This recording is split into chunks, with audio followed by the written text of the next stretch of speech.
Ekuna man, your Ngi man, your Bakuri man, your Bamenda man, I'm proudly so, your anglophone brother. Ici, c'est la justice. Ici, c'est la vérité. Et les amis, quand on se trompe, et si on se trompe de bonne foi, nous sommes des êtres humains. On ne se trompe jamais de mauvaise foi. Vous le savez très bien.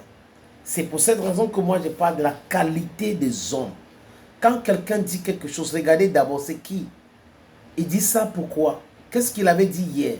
Est-il cohérent? À partir de là, vous pouvez juger la personne de façon limpide. André Onana et sa femme, est-ce qu'il y a un problème? J'ai posé cette question.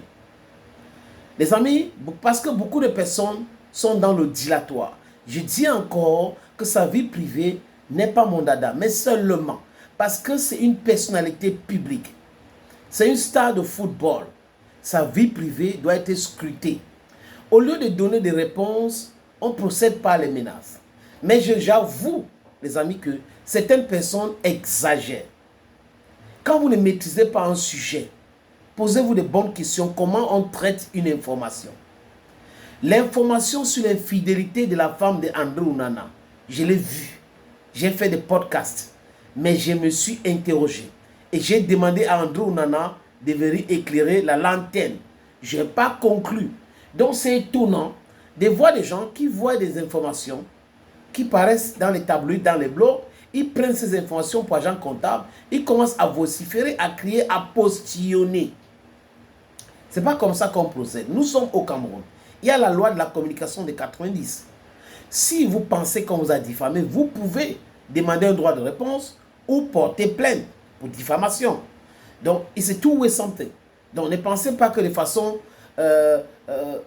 automatique, quelqu'un va demander un droit de réponse. Non, il y a des gens qui demandent. Si vous avez passé 16 minutes, je dis n'importe quoi, à parler de cette personne, à diffamer la personne, vous devrez donner 16 minutes à la personne dans votre plateforme pour démentir cette même information.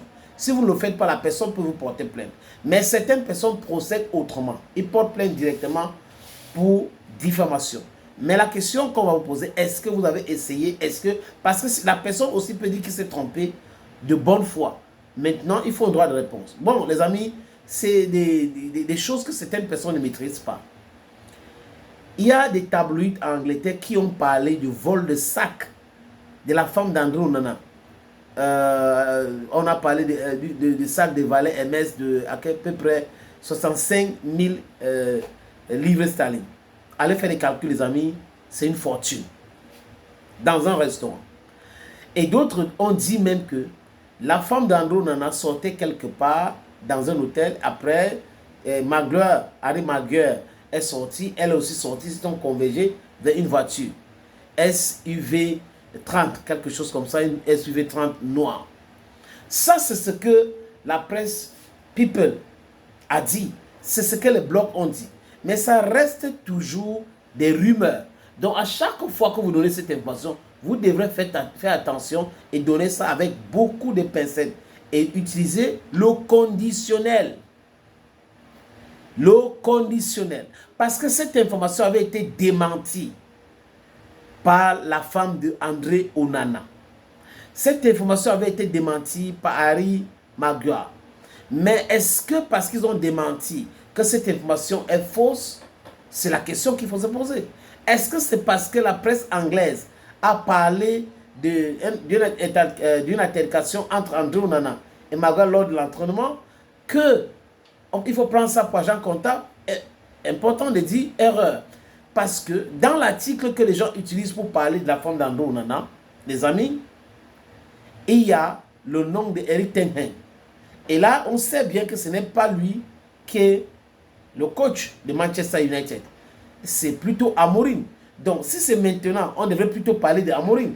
Donc, ça veut dire que c'est quelque chose qui s'est passé il y a de là 6 mois, 1 an, 6 mois, peut-être. Donc, ceux qui ont véhiculé l'information sans toutefois prendre les précautions, c'est une erreur grave. Mais quand je finis de dire ça, les choses qui se passent sur les réseaux sociaux là, André Onana par exemple, n'a-t-il pas donné les informations à Marc Brice? Quand Mark Brice parle de la vie privée de Samuel Eto'o-Fils, qui lui donne ces informations? André Onana. Qui imprime les t-shirts au nom de Mark Brice?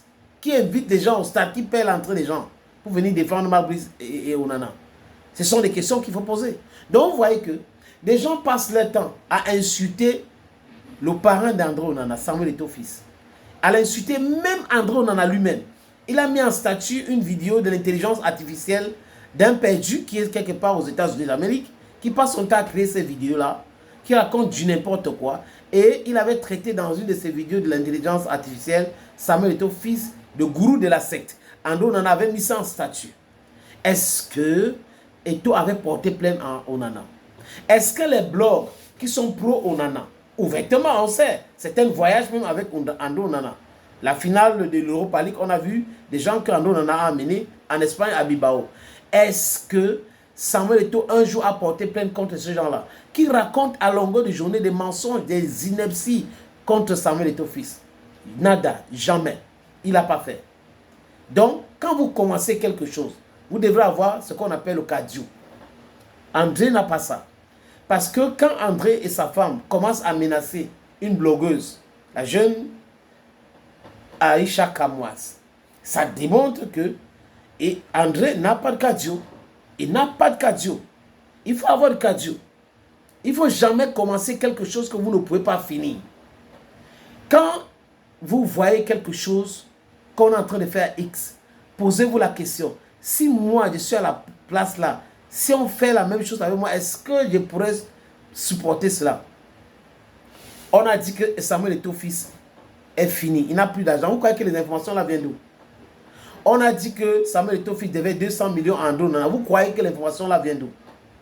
On a dit que Samuel Eto'o-Fils était divorcé, sa femme est déjà partie. Vous croyez que les informations là sortent d'où? Qu'est-ce qu'on n'a pas dit? Il s'accroche à la FECAFO parce que c'est déjà fini pour lui.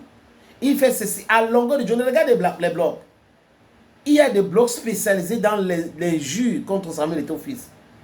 Spécialisés dans le noircissement de son image. Est-ce que M. Samuel Eto'o-Fils un jour a porté plainte? Est-ce que lui un jour a appelé pour menacer un blogueur?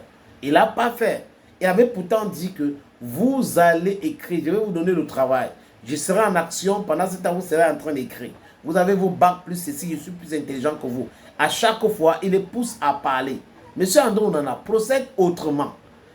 Tu es une personnalité publique. Quand on parle de choses comme ça, il faut une démentir. Ta femme avait dit qu'elle n'avait jamais fait ça. Magua avait dit qu'il n'avait jamais couché avec ta femme. Toi, tu peux aussi faire une sortie pour démentir cette information. Mais attention, parce que tu peux démentir une information qui est vraie. Et après, ça sera compliqué. Les menaces, c'est les gens qui n'ont pas de cardio. Il faut avoir du cardio avant d'entrer dans certaines batailles. Thank you, friends. I don't go me.